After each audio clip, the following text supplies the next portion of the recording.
नमस्कार, देवभूमि चैनल में आपका स्वागत है। आज के इस वीडियो में हम बैसाख महात्म्य के 5वें अध्याय को सुनेंगे।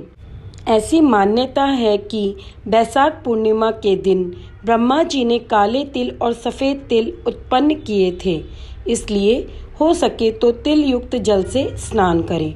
अगर आप पूरे मास नहीं कर सकते तो पूर्णिमा के दिन अवश्य करें। पूर्णिमा के दिन तिल युक्त जल से स्नान करें, तिल से अग्नि को आहुति दें और अपनी पूजा सामग्री में तिल को ज़रूर प्रयोग करें। आइए अध्याय प्रारंभ करते हैं। नारद जी ने कहा, हे नृपश्रेष्ठ, अब तुम उस रहस्य को सुनो जिसके कारण बैसाख मास सभी मासों में उत्तम है। इस मास में किया हुआ धर्म समस्त धार्मिक कार्यों में श्रेष्ठ होता है। इसमें किया गया दान समस्त दानों में श्रेष्ठ माना जाता है। यह मास समस्त पापों को नष्ट करने में श्रेष्ठ है। इन समस्त बातों के गुप्त रहस्य को सावधान होकर सुनो। हे राजन, जब सभी युगों की समाप्ति पर समस्त लोकों के स्वामी भगवान विष्णु समस्त सृष्टि को अपने उदर में रखकर शेषशायी होते हैं और योग निद्रा के वशीभूत होकर अनेकता रूपी एकता को प्राप्त होते हैं, तब एक निमेष बीतने के बाद वेदों की प्रार्थना पर भगवान अपनी निद्रा को त्यागते हैं। हे महाप्रज्ञ, चैतन्य होने पर भगवान श्री नारायण अपने उदर में स्थित जीवों की अपनी इच्छा मात्र से ही कर्म अनुसार सृष्टि करते हैं। भगवान विष्णु की इच्छा होने पर उनकी नाभि से एक स्वर्ण कमल उत्पन्न हुआ और उसी कमल से विराट पुरुष रूपी ब्रह्मा उत्पन्न हुए।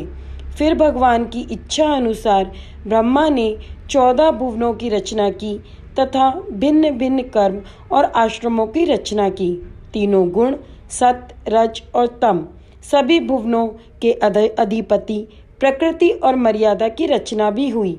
इसके बाद वर्ण आश्रमों की रचना करके धर्म की स्थापना हेतु चारों वेद, शास्त्र, स्मृति, पुराण तथा इतिहास के निमित्त उनके प्रवर्तक ऋषिगण प्रकट किए। उन ऋषियों ने अलग अलग वर्णों के अलग अलग धर्म सुनिश्चित किए तथा प्रजा को उत्पन्न कर उनमें धर्म के प्रति जिज्ञासा को श्रद्धा में बदला।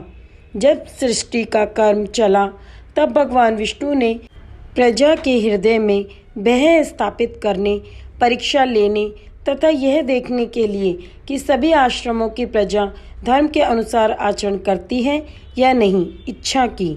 भगवान ने चिंतन किया कि प्रजा धर्म का पूर्ण रूप से पालन किस समय कर सकेगी। वर्षा ऋतु में चारों ओर जल, कीचड़ आदि होने के कारण प्रजा का चित्त ठीक नहीं रहता, उसे स्थान अभाव रहता है और अन्य क्लेशों के होने से वह दुखी रहती है। वर्षा ऋतु में फसल आदि बोने की तैयारी में भी उसके पास समय की कमी रहती है। शरद ऋतु में खेती का काम बढ़ जाता है।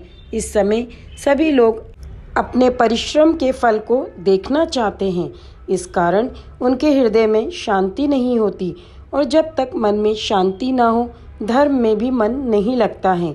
हेमंत में शीत के प्रकोप के कारण सूर्योदय से पहले उठना ठीक नहीं लगता। ठंड लगने के कारण जब दुख होता है तब मन भी शांत नहीं रह पाता।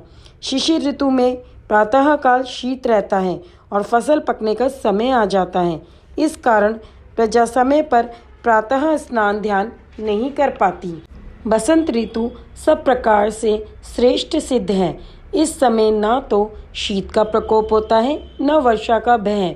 फसल बोने की अथवा काटने की चिंता भी नहीं रहती। इस प्रकार विचार करके भगवान ने वसंत ऋतु को ही सब प्रकार से धर्म के अनुकूल माना। इस ऋतु में स्नान, दान, तप, यज्ञ, क्रिया, भोग, योग तथा सभी प्रकार के धर्म कार्य सुविधापूर्वक किए जा सकते हैं। अस्तु, यही समस्त ऋतुओं में अत्यंत श्रेष्ठ एवं धर्म के अनुकूल है। ऐसा विचार करके भगवान ने इसी ऋतु में धर्म की स्थापना करने का विचार किया। धन से सभी वस्तुएं प्राप्त होती हैं। धन से धर्म होता है तथा धर्म से मोक्ष मिलती है। अतः धनवानों को अपना धन सुकर्म में लगाना चाहिए। जो मनुष्य धर्म करता रहता है उसकी मनोकामनाएं भगवान पूरी करते हैं। अधर्मी मनुष्यों की आयु कम हो जाती है और उसे धन का भी अभाव रहता है। वैशाख मास में साधु सेवा तथा भगवान का नियम पूर्वक पूजन करना सब सुखों को देने वाला है। विष्णु भगवान इस मास में सब लोकों का भ्रमण करते हुए प्राणियों की परीक्षा लेते हैं और जो जैसे करता है उसे वैसा ही फल भी देते हैं।